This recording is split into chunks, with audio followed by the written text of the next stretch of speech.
Hello मेरे प्यारे प्यारे बच्चों, मेरा नाम है शांतनु सोनी और आज हम एसिडिक बेसिक स्ट्रेंथ की बात करेंगे।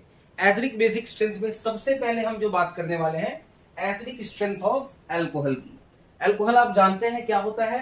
अल्कोहल इज आर, कोई भी अल्काइल ग्रुप जिसके साथ OH लगा हुआ हो, इसको हम अल्कोहल कहते हैं। थोड़ा सा नेमिंग के बारे में समझते हैं। अल्कोहल की नेमिंग के बारे में थोड़ा सा हम समझते हैं। तो अल्कोहल के 3 टाइप्स की नेमिंग होती है। एक होती है कार्बिनॉल नेमिंग, दूसरी होती है कॉमन नेमिंग और तीसरी होती है IUPAC naming. This is IUPAC naming, this is common naming and this is carbinol naming. Carbinol naming, इसको कार्बिनॉल नेमिंग कहते हैं। ओके, CH3OH को कार्बिनॉल भी कहते हैं हम लोग। ओके, CH3OH को कार्बिनॉल कहते हैं। कॉमन नेमिंग में कैसे यूज करते हैं कॉमन नेमिंग? तो कॉमन नेमिंग होती है अल्काइल अल्कोहल। अल्कोहल्स की कॉमन नेमिंग होती है अल्काइल अल्कोहल। अल्काइल में जो भी अल्काइल ग्रुप लगा हुआ है उसके आगे OH के लिए अल्कोहल लगा देना है हमें। फॉर एग्जाम्पल CH3OH के कॉमन नेमिंग की बात करेंगे, एक कार्बन है, एक कार्बन के लिए हम मिथाइल वर्ड यूज करेंगे and for OH it is all, that's why it is called methyl alcohol. ठीक है। आयुपैक नेमिंग में एक कार्बन है, एक कार्बन के लिए मेथ, सारे सिंगल बॉन्ड्स हैं, that's why it is called an and then ol for alcohol, और इसलिए इसको हम कहते हैं मीथेनॉल। दूसरा हम बात करें CH3CH2OH, इसकी कार्बिनॉल नेमिंग की। तो देखो बच्चों, ध्यान से देखना, CH2OH इतने को हम कार्बिनॉल कहेंगे, एक कार्बन उसके साथ OH, इतने को कार्बिनॉल कहेंगे। और उसके बाद जो भी ग्रुप्स लगे हुए हैं एक्स्ट्रा अल्काइल ग्रुप, उसको हम अल्काइल नाम दे देंगे।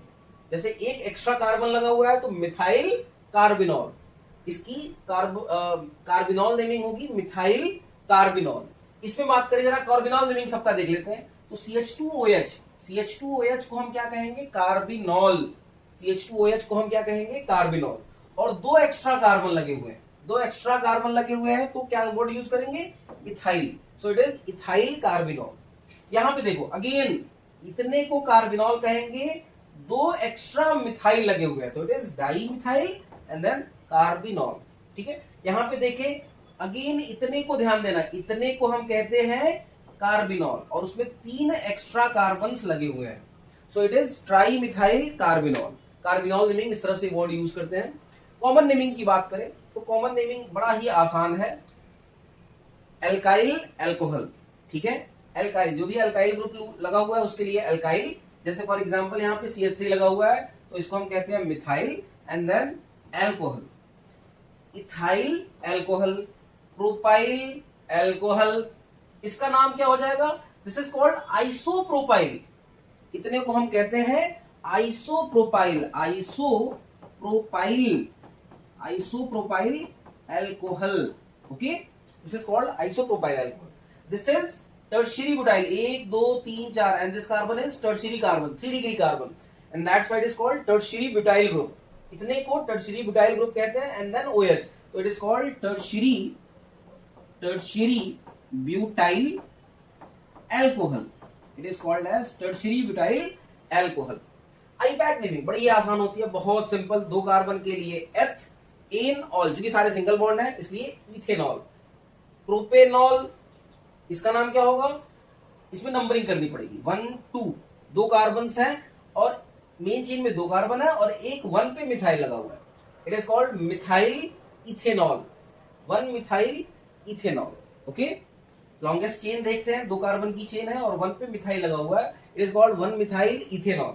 यहां पे देखें तो 1 कार्बन 2 कार्बन, 1 पे 2 मिथाइल लगे हुए हैं तो it is called 1 di methyl, 1 di methyl ethanol.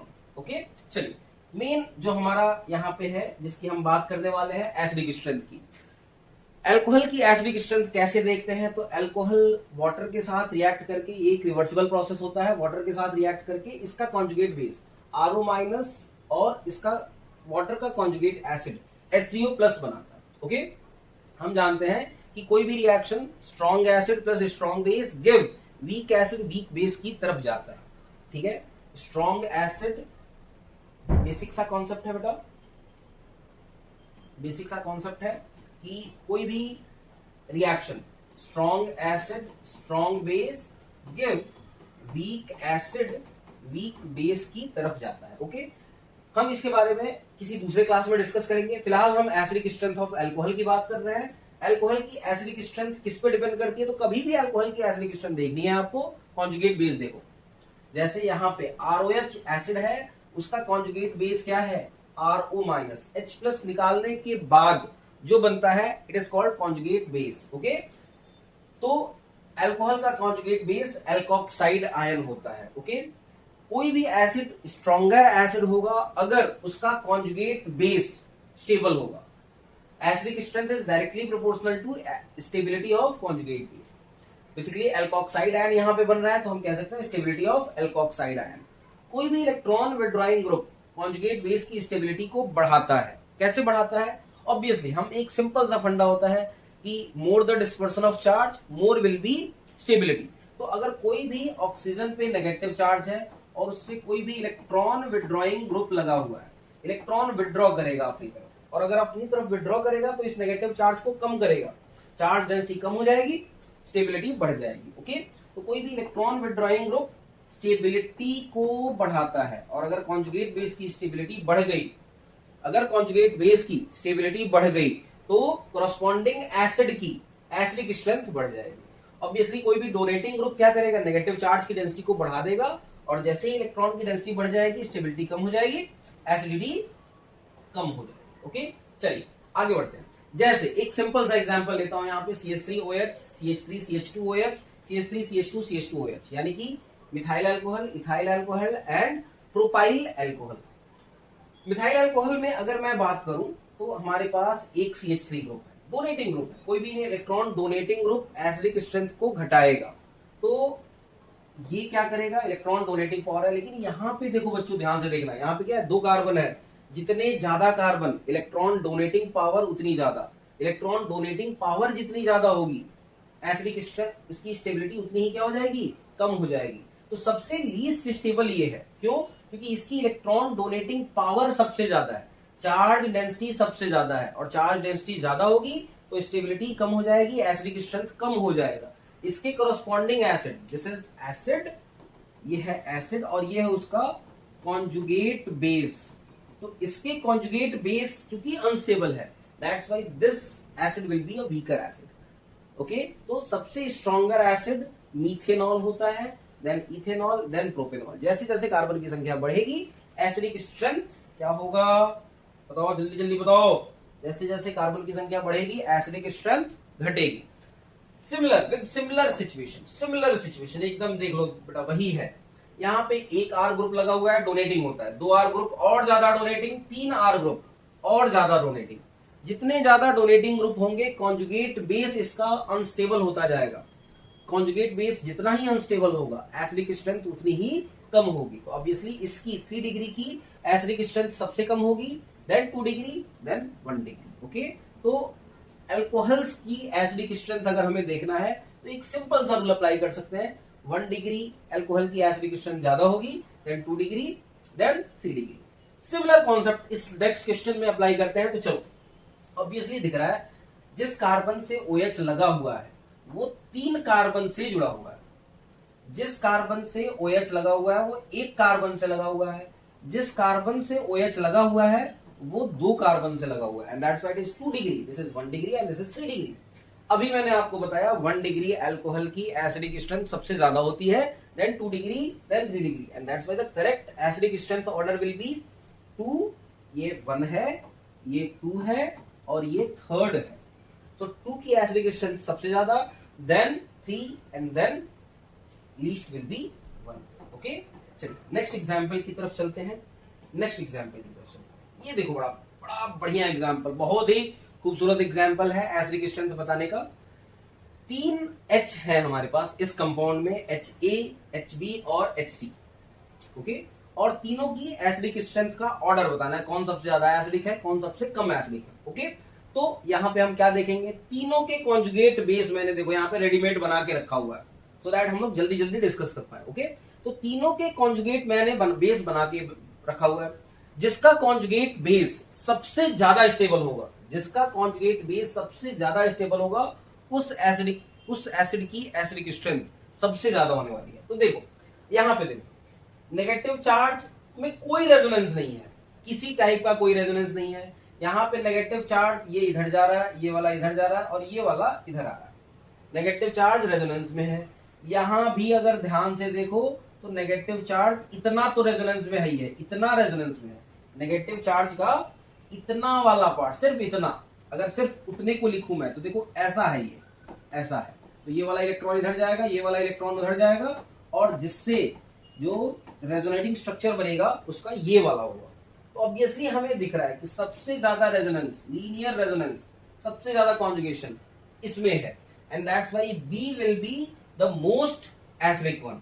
उसके बाद सी में रेजोनेंस है, उसके बाद सी में रेजोनेंस है, ए में तो कोई रेजोनेंस है ही नहीं। तो ऑब्वियसली सबसे ज्यादा एसिडिक कौन होगा? B, then C and then A. Okay, so this is the acidic strength order in this compound. Okay, चलिए नेक्स्ट क्वेश्चन देखते हैं जरा हम लोग, इसी में अल्कोहल के एसिडिक स्ट्रेंथ में नेक्स्ट क्वेश्चन जरा देख लेते हैं, डिस्कस कर लेते हैं। 3 कंपाउंड्स हैं और 3 कंपाउंड्स में जो एसिडिक हाइड्रोजन है उनके H को हमने HA, HB और HC नाम दे दिया है। HA, HB और HC नाम दे दिया गया है। हमें बताना है which one is the most acidic one, order क्या है बेसिकली। ओके, ध्यान दो, oxygen has lone pair in this compound, oxygen has lone pair, और ऑक्सीजन के पास अगर लोन पेयर है तो ये रेजोनेंस होगा। नाइट्रोजन के पास भी लोन पेयर है तो ये वाला रेजोनेंस होगा बेटा। लेकिन यहां तो कार्बन है, कार्बन के पास कोई लोन पेयर नहीं होता है, और अगर कोई लोन पेयर नहीं है तो कोई रेजोनेंस भी नहीं है। यानी कि इन दोनों केसेस में, इस केस में और इस केस में, एक इंटरनल रेजोनेंस है, ठीक है।